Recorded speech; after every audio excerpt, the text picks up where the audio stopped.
Hello बच्चों आपका chapter चला हुआ है विद्युत धारा के चुंबकीय प्रभाव।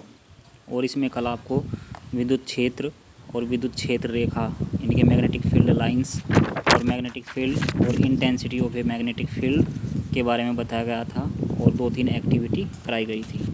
आज जो आपका पॉइंट स्टार्ट होगा बच्चों वो यहाँ से होगा। आर्टिकल नंबर 13.2 किसी विद्युत धारावाही चालक के कारण चुंबकीय क्षेत्र। देखिए एक बार इसको समझिए। कल तो हमने विद्युत क्षेत्र के बारे में डिस्कस किया था कि विद्युत क्षेत्र किस प्रकार से बन सकता है और विद्युत क्षेत्र रेखाएं किस प्रकार से आपस में कनेक्ट होती हैं।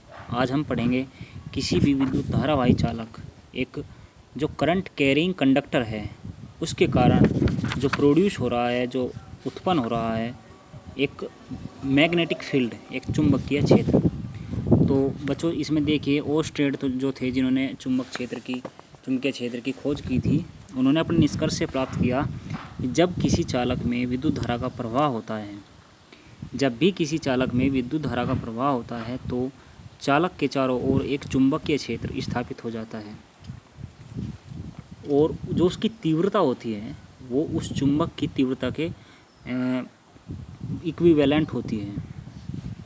तो इसमें एक एक्टिविटी है, इसको समझते हैं पहले। क्रियाकलाप 13.4 इसका उद्देश्य जो है वो क्या है, किसी धारावाही चालक के कारण उत्पन्न चुंबकीय क्षेत्र की दिशा का अध्ययन करना।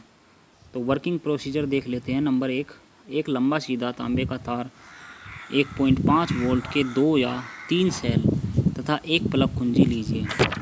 ठीक है, इन सबको चित्र 13.8 ए में दर्शाए गए अनुसार श्रेणी क्रम में संयोजित कीजिए। 13.8 का जो ए डायग्राम है वो ये है बच्चों।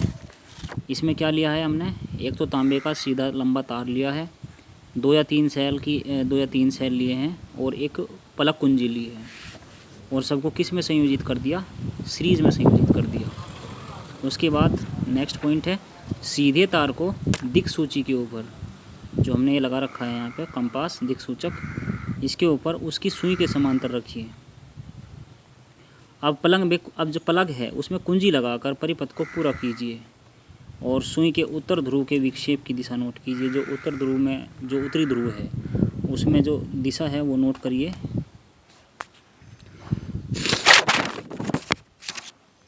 देखिए बच्चों, इसमें जो चित्र 13.8 ए में विक्षेप जो दर्शाए अनुसार उत्तर से दक्षिण की ओर प्रवाहित हो रही है, तो दिक्सूची का उत्तरी ध्रुव पूर्व की ओर विक्षेपित होगा। और ये जो डायग्राम है यहाँ पे प्लग कुंजी लगाई गई है कि यहाँ पर वोल्ट है, बैटरी है, यहाँ पर कंपास है, दिक्सूचक है और ये डायरेक्शन जो यहाँ पे चेंज होंगी उसके बारे में भी यहाँ बताया गया है। नेक्स्ट है थर्ड पॉइंट, चित्र 13.8 बी में दर्शाए अनुसार परिपथ में जुड़े सेलों के संयोजनों को प्रतिस्थापित कीजिए। इसके परिणाम स्वरूप तांबे के तार में विद्युत धारा प्रवाह की दिशा में परिवर्तन होगा, अर्थात विद्युत धारा के प्रवाह की दिशा अब की बार कहाँ हो जाएगी, दक्षिण से उत्तर की तरफ हो जाएगी।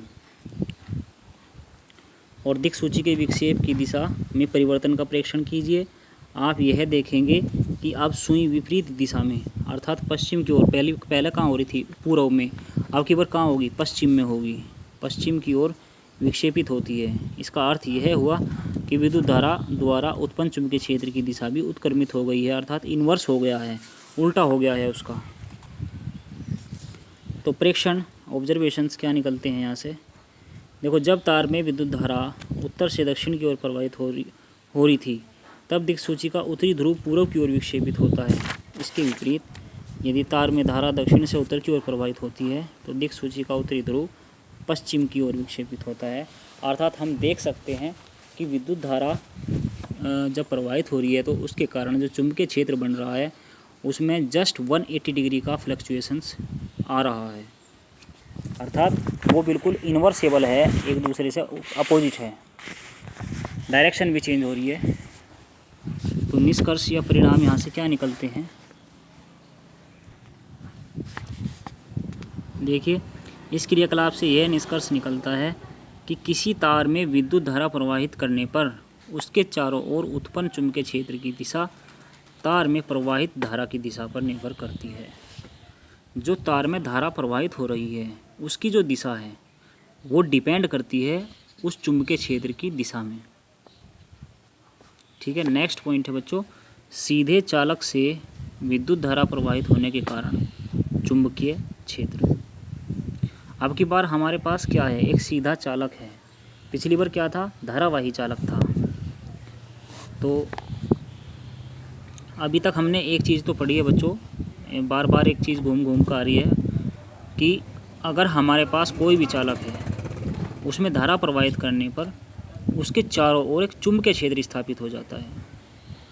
ठीक है, जिसकी दिशा चालक में प्रवाहित धारा की दिशा पर डिपेंड करती है और इस प्रकार से वहाँ पे एक उस विद्युत धारा के कारण एक मैग्नेटिक फील्ड उत्पन्न हो जाता है।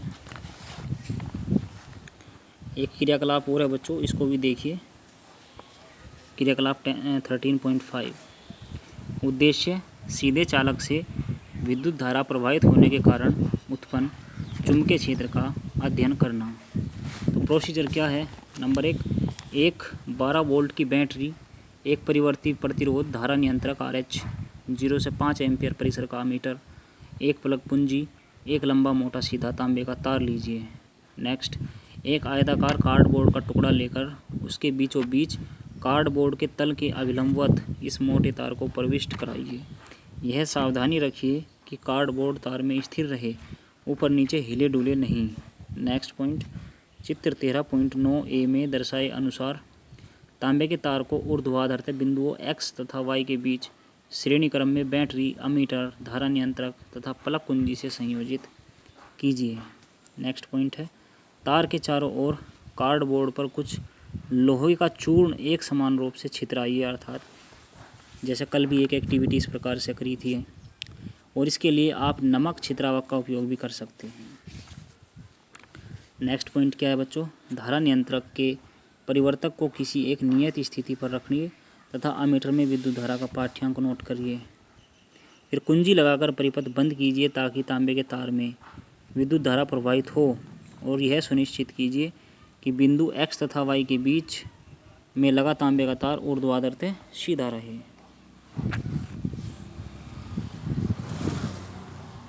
कार्डबोर्ड को हल्के से कुछ बार थपथपाइए और लोह चूर्ण के पैटर्न का परीक्षण कीजिए। आप यह देखोगे कि लोहे का चूर्ण संरेखित होकर तार के चारों ओर संकेंद्रीय वर्तों के रूप में व्यवस्थित होकर एक वृत्ताकार पैटर्न बनाता है, जैसा कि डायग्राम में दिखाया भी गया है। तो ये बच्चों कार्डबोर्ड है, ये प्लग कुंजी की है, ये धारा नियंत्रक RH है, ये अमीटर है धारा मापी, यहाँ पे बैटरी लगाई गई है। तो जब हम यहाँ पे इस पे जो लोहे का चूर्ण है उसको छितराएंगे और जब इसमें विद्युत धारा को कनेक्ट कर देंगे, अर्थात कुंजी ऑन कर देंगे, तो धारा आ जाएगी। जब कुंजी ऑन करेंगे तो धारा आ जाएगी। तो जो छोटे छोटे लोहे के चूर्ण के टुकड़े यहाँ पर डाले हुए हैं वो ऑटोमेटिक सेटअप होकर एक सर्कुलर फॉर्म ले लेंगे और एक वृत्ताकार संकेंद्रीय वर्तों में कन्वर्ट हो जाएंगे। संकेंद्रीय वर्त बोलते हैं बहुत सारे वर्त जिनका सबका सेंटर एक ही हो। इस प्रकार से देखो यहाँ पे कितने सारे वर्त हैं और इनका सबका जो सेंटर है वो एक ही है।